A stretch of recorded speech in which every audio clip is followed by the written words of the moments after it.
Hello people, how are you doing?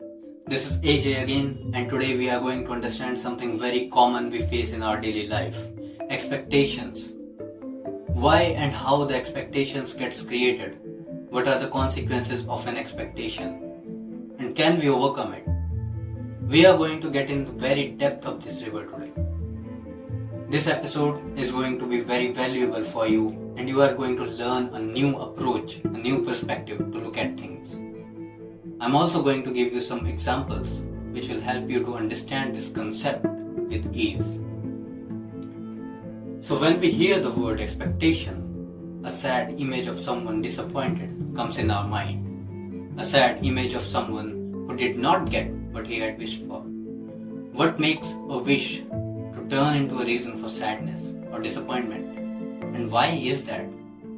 We will try to understand this complete picture in this episode. Before starting, I would like to say that to understand any feeling in our inner world, we need to remove the labels from them. The labels of good or bad, angelic or devilish.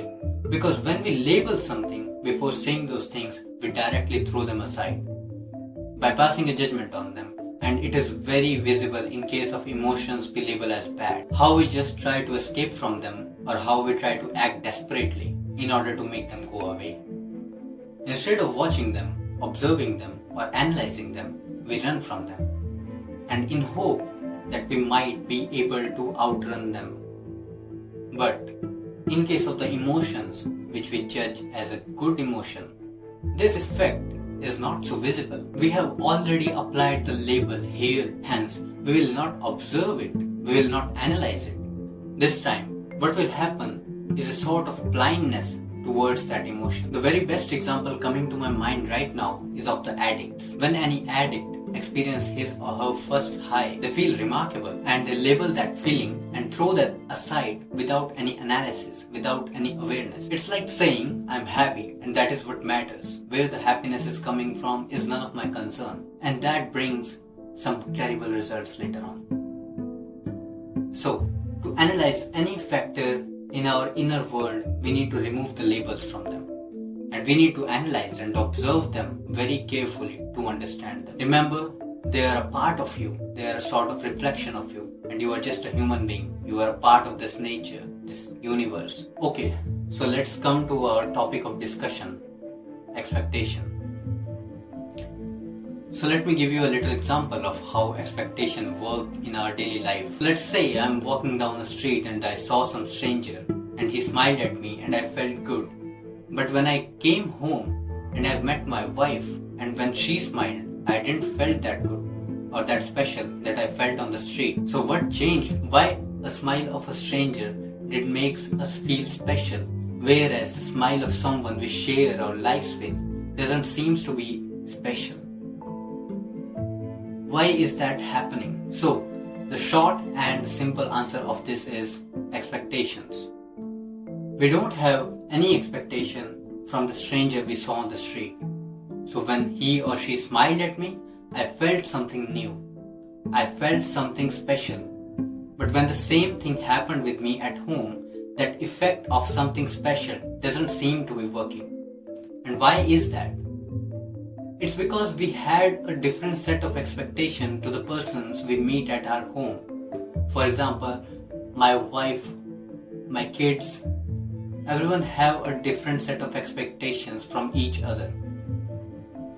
If I have a wife, I will be having a hell lot of expectations from her. Like a lot.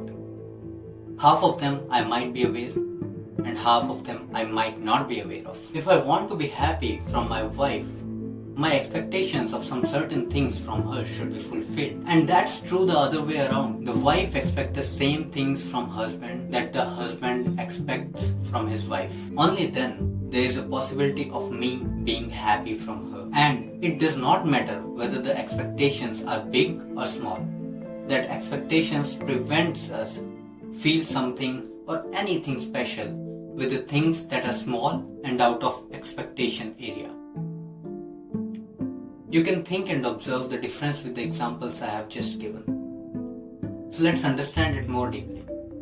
When we expect something from someone, we hope to find that thing or that situation from some things that are highly uncertain. Let's say I'm expecting my girlfriend to come to me and say I love you and hug me. And let's say she is having a rough day and she is expecting the same love from me now. When she comes home to me, she is pissed off and angry and frustrated, obviously, because of her bad day.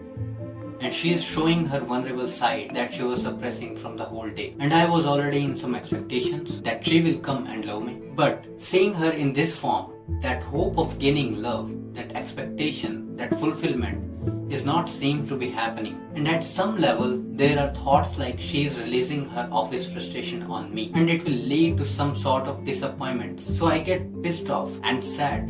And even though I'm not showing it, but there is hurt inside of me because of that. Now, let's turn this scene in a more neutral situation where that girl is just a friend and I don't really have any expectation from her. This time around, if the same thing happens, there is no way for me to feel disappointed because there is no reason to feel disappointed or sad. However, this time I might as well support her and try to understand her. This is the effect of an expectation. So let's talk about how the expectations gets created. It's simple actually. It's because of our thoughts, because of our ideas that we make up by thinking on the knowledge or the information we have consumed and accumulated from various sources. The sources of this information is a very large number. From watching a couple taking a walk in the park to watching a porn. From watching child planting a tree to watching a global warming news. The truth is, we are constantly consuming information even if we don't want. And even I decide not to consume any information, that will not be possible because there are sources everywhere. Whatever we touch, whatever we listen, whatever we see, that senses, those information always gets registered in our mind. Let's see an example. When we see a movie, it creates an impression on us. That impression gets stored as information in our mind. Now let's say the movie was some romantic and love story, and when I came in relationship with my girlfriend, that information or that impression of that movie created an idea. That idea created an expectation that if I do these certain things, I will get these other certain things. This is how an expectation gets created. The reason I am giving example of romance or love because it is very easy to understand the effects of expectation in these scenarios. The effects are much more visible as compared to the other scenarios. Now, look at this in another way. Let's say I saw a person in Ferrari and now I want to buy a Ferrari car too. It is very expensive, but I have a plan and I have thought this through. And I decided to work for 2 years and buy that Ferrari.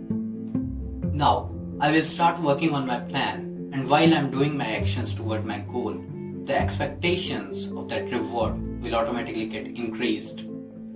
Because unlike the scenario where there was only romance was involved, the efforts were significantly low. But now, here, there is massive effort and dedicated work to achieve that goal. As we work for something, the expectations of getting that things rewarded to us increases. And let's just say I can't save up the money to buy an expensive car like Ferrari, but I have more than enough money to buy any first class car. Now, if there are no expectation in that situation, it would be a very good and very pleasant situation. But because there is a massive expectation with very high intensity, I will not feel happy because I didn't expected this. My hopes, my dreams were something else. And now the expectations are going to turn into disappointments. That disappointment will lead to sadness, hurt. This is a long time scenario, but the expectation work in the same way for every short term scenario too. The expectation from parents, from siblings, from lovers, they all leads to the same direction. And even the expectation get fulfilled, our mind creates another expectation on that. And that cycle keeps going on. So, can we leave or avoid this cycle of expectations? Is there any way we can totally get away from this so that we can be happy with every little thing? Can we do something like that can outsmart this? The simple answer is no, we can't. And why we can't is because we are constantly consuming information from n number of sources, and we can't block that all. That information is going to create an idea in ourselves, in our mind. Those ideas are going to create expectations even if we don't want. And even if we try, all that we can do is to shift our focus from one source to the other. But the information is still going to get consumed. But what can we do is to mix expectation with acceptance. In this world, everything is special in itself. Each and every things are so unique and special. We can be amazed by each and every person in our life if we see them for what they are. What if I were to accept not only the good in the person, but also the bad too? Not only the positive in the person, but also the negatives too. In the same way, what if I were to accept the good outcome of a situation as well as the bad outcomes too?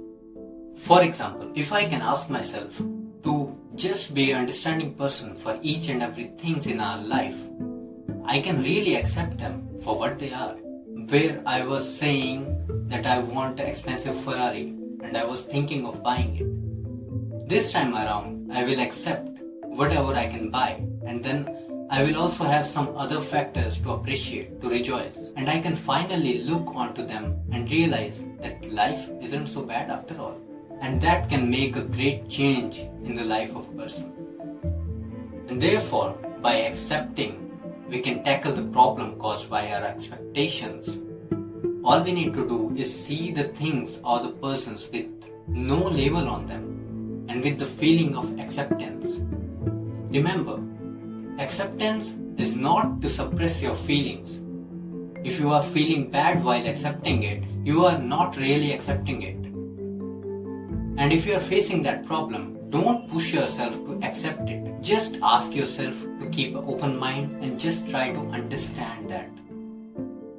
Whether it is a person or a thing or a situation, just try to keep an open mind and just try to understand that without passing a judgment on that. While understanding, try to remove the labels from the things and then try to watch it as new, like you are watching that for the first time. Then you will be able to understand it, and then you might be able to accept it. That is the real process of acceptance. And then you will be able to accept your outcomes, whether it is expected or unexpected. And then the level of disappointment gets very low, and to a state where the person will not be even bothered by it, because this time we already made peace with the outcome by accepting it. So, summing it up, expectations are the result of the information we consume and accumulate from various sources. We cannot escape expectations because we are constantly consuming information, and it cannot be stopped. We can reduce the level of disappointment and be happy by accepting the outcomes, whether it is positive or negative. That's all for today. I hope you understood what I have explained. Please do think on it. Thank you for listening. Signing off.